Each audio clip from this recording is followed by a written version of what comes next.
Welcome sa ating kusina, iniruning mga kaibigan. Ayan, unakuha natin sa basura.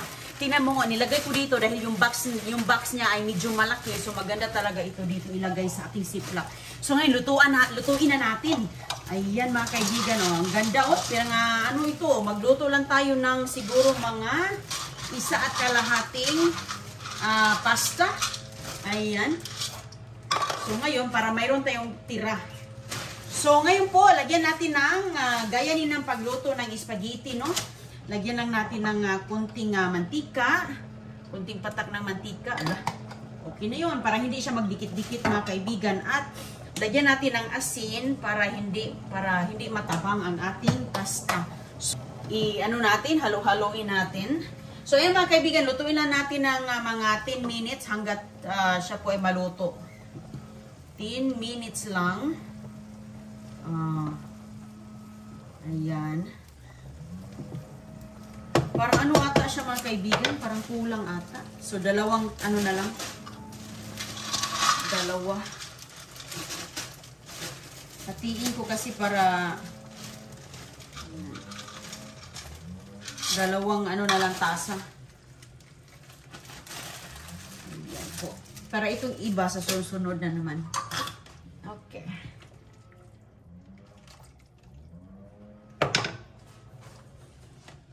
Lagyan natin ng olive oil ang ating kawali. Hala, ubos na pala yung olive oil natin. Kailangan natin maghanap sa basura na naman. Ayan, wala na siya mga kaibigan. Last batch na to. Last huling patak na po. Wala na siya. Ganito sa basura. Sige, next time na naman. So, ano yun natin yan? Mag-isa po tayo ng, mayroon tayo na ako sa basura. Mga basura talaga itong ating mga sangkap ngayon. Ayan. Lalagyan natin yan ng isang ano po, sibuyas. Malaki kasi yung sibuyas, so hatiin lang po natin pala, okay? Yan.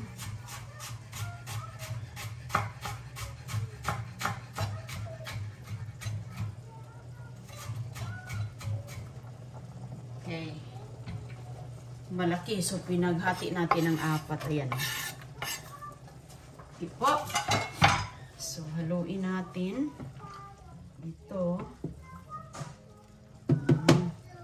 Meron po tayong manok dito mga kaibigan na hindi naubos ba? May mga tira.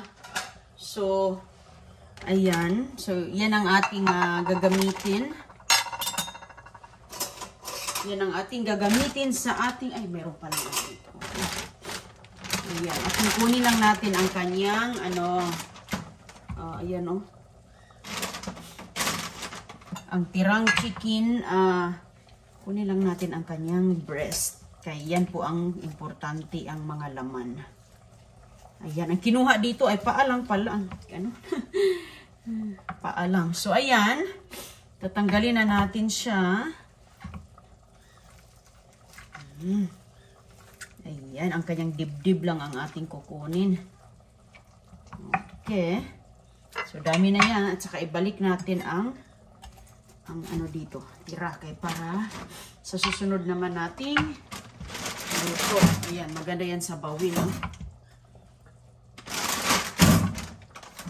Maganda yan sa bawin mga kaibigan. Para sa sa malunggay. Okay. So, ayan. Lahat po siya ay chicken breast. So, cut lang po natin siya ng pagganyan. So, wala po itong buto na. So, wala ng mga dyan. Buhain lang natin ang ganito. Tapos, yan ang gagamitin ni Inday Runing para sa ating chicken marinara. Okay. So, kung marami ang sauce, okay lang. Okay. Pag maluto na yung ating mga kaibigan, marami na din yung pasta. So, ayan. Ganyan lang po paghiwas. Ang ganda nito. Ayan. Meron tayong tirang chicken. Yung mga buto niyan, excited ako kasi paborito ang malunggay. So, meron kasi tayong nakuhang hala. Ang dami palang chicken natin. Hindi natin ito maubos ba? Marami lang to. Marami lang siya mga kaibigan. Tingnan mo nga yung nagawa natin. So, hatiin lang natin yan. Kasi yung pasta natin, 2 tasa lang.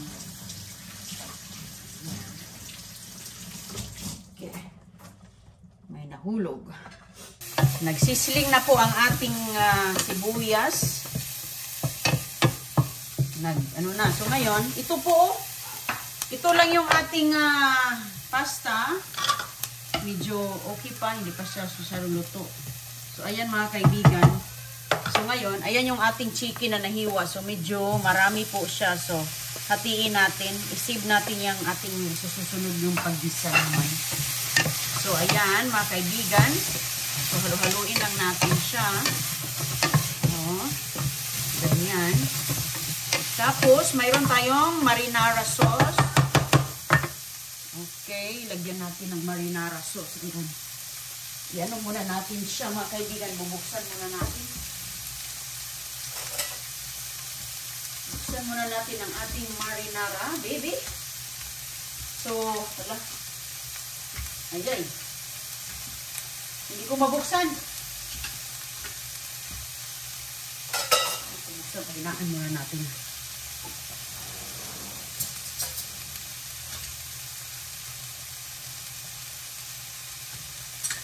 Baka, naghirap si Inday Roning. Ay, ayan. Okay, so, medyo mahirap kasi siya mga kaibigan. So, ngayon, ayan ang ating marinara sauce. Ilagay na po natin dito. Ayan. So, medyo ganyan lang po ilagay natin. Kalahati lang nito. Hati-hating kapatid lang mga kaibigan. Hindi natin ubusin para sa ayan. Harap. Sarap yung ano marinara sauce. So, ayan. Ayan na pong itsura niya. So, pwede mong dagdagan, ano? Pwede mong dagdagan. At lalagyan po natin ito ng juice ng ating pasta. Okay. Ay, ito na. Ito ang gagamitin natin. Ayan. Lagyan natin siya ng juice sa ating nilutong pasta, mga kaibigan. Ayan. Pwede natin siyang dagdagan ng sauce kapag kulang, pero para sa akin, tamang-tama na siya. So, lalagyan natin na konting asin. Konting asin. At saka konting pepper. Asan? Paminta.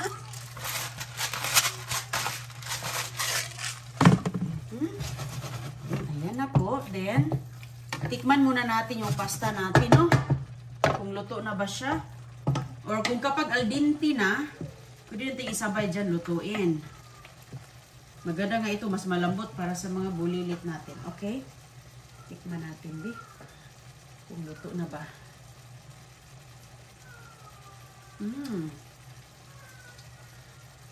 Al dente pa.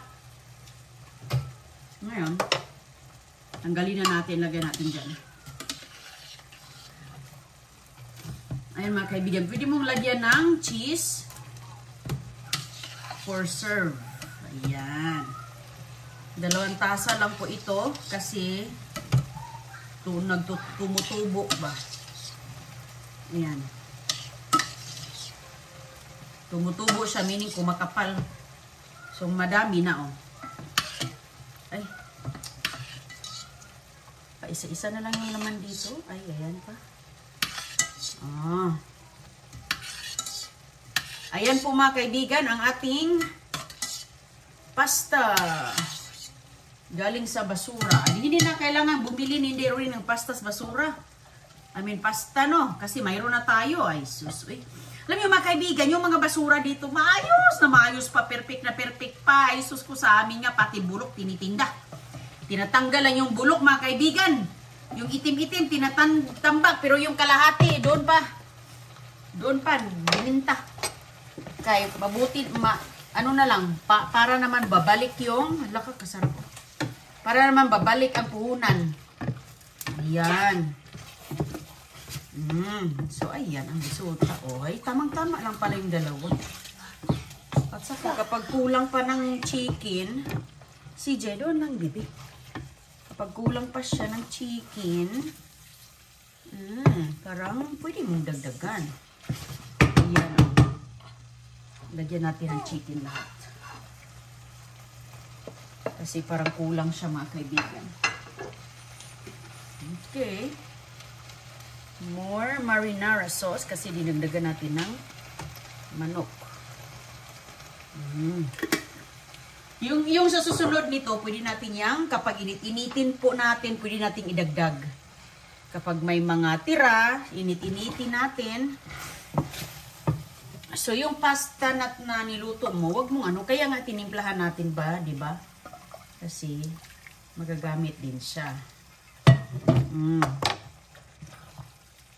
Yan. So, kapag magkain tayo, init-initin. So, dagdagan natin ng sauce. Yan. Depende po sa inyo mga kaibigan. Ayan. Ayan. Lah. Kunting ikot-ikot lang. Kunting halo-halo. Oh. Kunting ganyan-ganyan mga kaibigan. Oh. Tikman natin. Oh, maganda kasi siya kasi yung chicken natin, luto na yung chicken, tapos may flavor na kasi lechon manok yun. Oh, may flavor na siya, so mas lalong na flavor.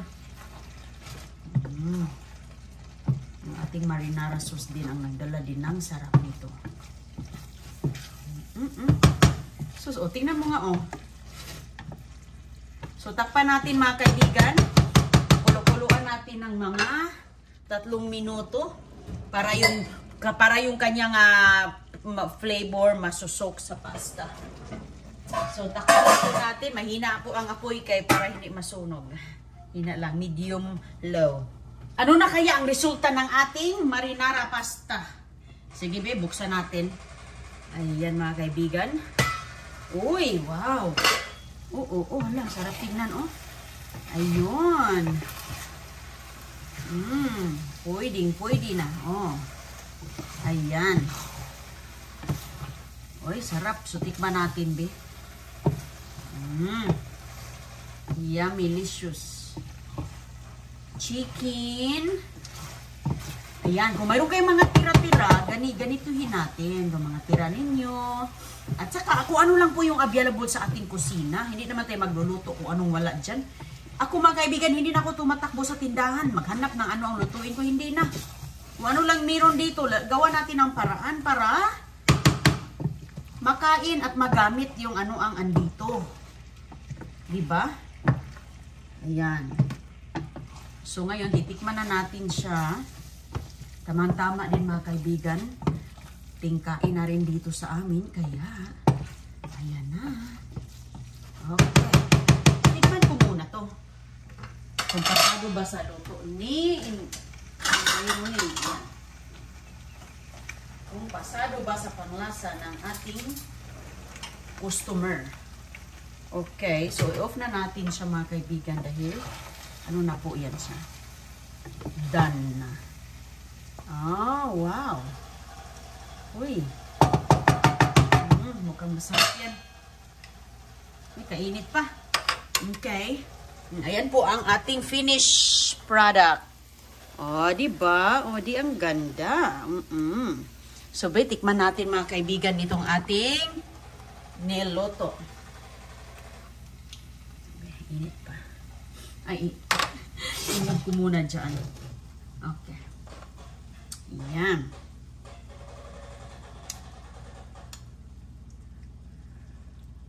Ayan po.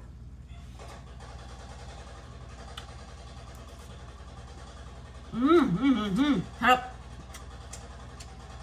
Harap. Ang sarap ng pasta na to. Combination po sa ating ano, rotisserie chicken. Ano po siya, tasty.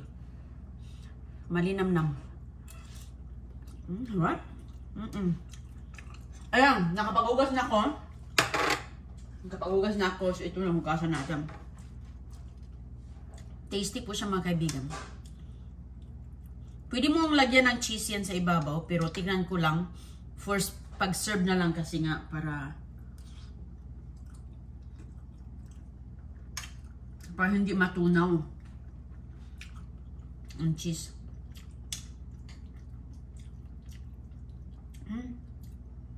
Masarap po siya mga kaibigan. Ayan. Naku, nandiyan yun. Nagkain na ito eh.